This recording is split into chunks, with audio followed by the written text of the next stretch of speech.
আল্লাহর কোরআনের সবচাইতে দামি আয়াত, the greatest verse in the Quran. উবাই ইবনে কাব রাদিয়াল্লাহু তাআলা আনহুকে বিষ্ণু সাল্লাল্লাহু আলাইহি ওয়াসাল্লাম জিজ্ঞেস করলেন, উবাই বলো তো কোরআনের কোন আয়াতটা সবচেয়ে সেরা? উবাই জানেন, তারপরে বললেন আল্লাহু ওয়া রাসূলুহু আ'লাম, আল্লাহ রাসূল ভালো জানেন। দেখেন কত বিনয়ী ছিলেন সাহাবারা, জেনেও উত্তর দিতে চাইতেন না, ভাবতেন না জানি বিষ্ণুনবী নতুন কিছু আমাদেরকে জানায়। বিষ্ণুনবী আবার বললেন, তুমি কি জানো কোরআনের সবচেয়ে শ্রেষ্ঠ আয়াত কোনটা?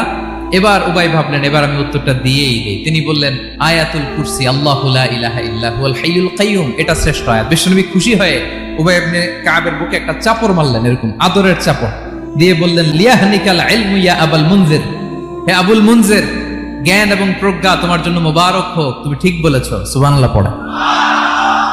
তাহলে এই প্রথম ইনফরমেশনটা আজকে জানলাম, কোরআনের সর্বশ্রেষ্ঠ আয়াতের নাম ৬,২৩৬টা আয়াতের মধ্যে থেকে সবচাইতে দামি আয়াত।